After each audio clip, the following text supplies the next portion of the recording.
ವಿರೋಧಿಸಿದವರು ಅಂಬೇಡ್ಕರ್ ಅವರು.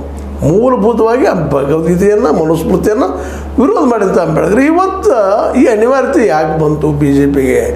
ಅದರಲ್ಲೂ B L ಸಂತೋಷಂಥ ಜ್ಞಾನಿಗಳಿಗೆ. ಬಿ ಎಲ್ ಸಂತೋಷ ಸಾಮಾನ್ಯರಿಲ್ಲ, ಅವರು ಇರ್ಬೋದು ರಾಜಕೀಯ ಅವ್ರ ತಪ್ಪು ಸಣ್ಣ ಹೆಜ್ಜೆರ್ಬೋದು ಹೊರಟಿದ್ದಾರೆ, ಹೋಗ್ರಿ.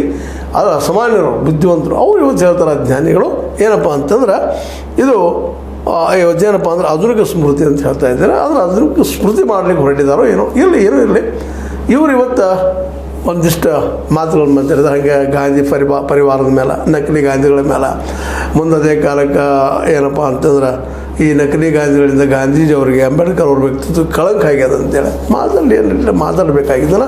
ಯಾಕಪ್ಪ ಅಂತಂದ್ರೆ ಇವತ್ತು ರಾಹುಲ್ ಗಾಂಧಿಯವರು ಈ ಸಂವಿಧಾನ ಹಿಡ್ಕೊಂಡು ಹೊರಟನ ಮೊನ್ನೆ ನಡೆದಂಥ ಒಂದು ಎಲೆಕ್ಷನ್, ರಾಷ್ಟ್ರಮಟ್ಟದ ಎಲೆಕ್ಷನ್, ನಿಮಗೆ ಗೊತ್ತಂದ್ರೆ ಲೋಕಸಭಾ ಚುನಾವಣೆಯಲ್ಲಿ 400 ಪಾರ್ ಅನ್ನುತ್ತಿರುವಂಥ ನಮ್ಮ ಮೋದಿಯವ್ರನ್ನ 240 ನಿಲ್ಲಿಸಿದ್ದಾರೆ. ಇದು ಒಪ್ಪುವಂಥದ್ದು.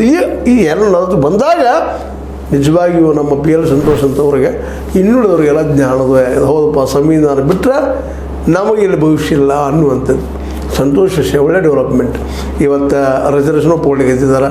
ಒಂದು ಕಾಲಕ್ಕೆ ರಾಷ್ಟ್ರಧ್ವಜನೂ ಒಪ್ಕೊಳ್ತಿರಲಿಲ್ಲ, ಭಗವಧ್ವಜ ಒಂದೊಂದು ಹೇಳ್ತಾ ಇದ್ದರು. RSSಗಿರು ಅಥವಾ ಸಂಘ ಪರಿವಾರದವರು ಇವತ್ತು ತ್ರಿವರ್ಣ ಧ್ವಜ ಒಪ್ತಾ ಇದ್ದಾರೆ, ರಾಷ್ಟ್ರವಾದವನ್ನು ಒಪ್ತಾ ಇದ್ದಾರೆ, ರಾಷ್ಟ್ರ ಮುಖ್ಯ ಅಂತ ಹೇಳ್ತಾ ಇದ್ದಾರೆ. ಉಳಿದವರು ರಾಷ್ಟ್ರದ್ರೋಹಿಗಳು, ನಾವು ಅಷ್ಟು ರಾಷ್ಟ್ರ ಭಕ್ತರು ಅಂತ ಹೇಳ್ತಾ ಇದ್ದಾರೆ. ಭಾಳ ಸಂತೋಷ. ಅಟ್ಲೀಸ್ಟ್ ಈ ಹಂತಕ್ಕೆ ಬಂದರು. ರಿಸರ್ವೇಷನ್ ಒಳಗೆ ವಿರೋಧ ಇರ್ಬೋದು, ಬಟ್ ಮೇಲೆ ನಾವು ವಿರೋಧಿಗಳಲ್ಲ ಅಂತ ಹೇಳಿ ಗೆದ್ದಿದ್ದಾರೆ. ಇವತ್ತು RSSಗಿರು ಬೇರೆ ಸಂತೋಷ ಒಬ್ಬನ ಇದು ಆಧುನಿಕ ಸ್ಮೃತಿ ಅಂತ ಹೇಳ್ತಾ ಇದ್ದಾರೆ ಸಂವಿಧಾನವನ್ನು.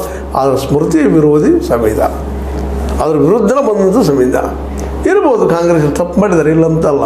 ಅದು ಸರಿಯಾಗಿ ಬಳಸಿಕೊಂಡಿದ್ರೆ, ಗಾಂಧಿ ವಿಚಾರಗಳು ಸರಿಯಾಗಿ ಆ ಆಧಾರದಲ್ಲಿ ದೇಶ ಕಟ್ಟಿದರೆ, ಆ ಆಧಾರ ಡಿಸೆಂಟ್ರಲೈಸ್ ಗೌರ್ಮೆಂಟ್ ಮಾಡಿ ಆ ಗಾಂಧೀಜಿಯವ್ರ ನೆಲಗಟ್ಟಿನಲ್ಲೇ ಮತ್ತು ಅಂಬೇಡ್ಕರ್ ನೆಲಗಟ್ಟಿನಲ್ಲೇ ಇಡೀ ದೇಶ ರಚನೆ ಮಾಡಿದರೆ, ಟ್ಯಾಕ್ಟ್ ಪ್ರಿನ್ಸಿಪಲ್ಸ್ದಾಗಿನೂ ಅನೇಕ ವಿಷಯಗಳನ್ನು ಎಲ್ಲರಿಗೂ ಎಲ್ಲರಿಗೂ ವಿದ್ಯೆ, ಎಲ್ಲರಿಗೂ ಫ್ರೀ ಎಜುಕೇಷನ್ ಜೊತೆಗೆ ಫ್ರೀ ಆರೋಗ್ಯ ಇವೆಲ್ಲ ಅವತ್ತು ಮಾಡಿಬಿಟ್ಟಿದ್ರಪ್ಪ ಅಂತಂದ್ರೆ ಇವತ್ತು ಕಾಂಗ್ರೆಸ್ನ ಸೋಲಿಸೋರು ಯಾರು ಇರ್ತಿರಲಿಲ್ಲ. ಕಾಂಗ್ರೆಸ್ ಸ್ವಯಂ ಕೃತಾಪರಾಧದಿಂದ ಇವತ್ತು ವಿರೋಧ ಪಕ್ಷ ಕೊಡ್ತದೆ, ಅಷ್ಟು ಸತ್ಯದ. ಹೊಳೆ ಟೀಕೆ ಮಾಡೋದ್ರಲ್ಲಿ ಏನೂ ಅರ್ಥ ಇಲ್ಲ.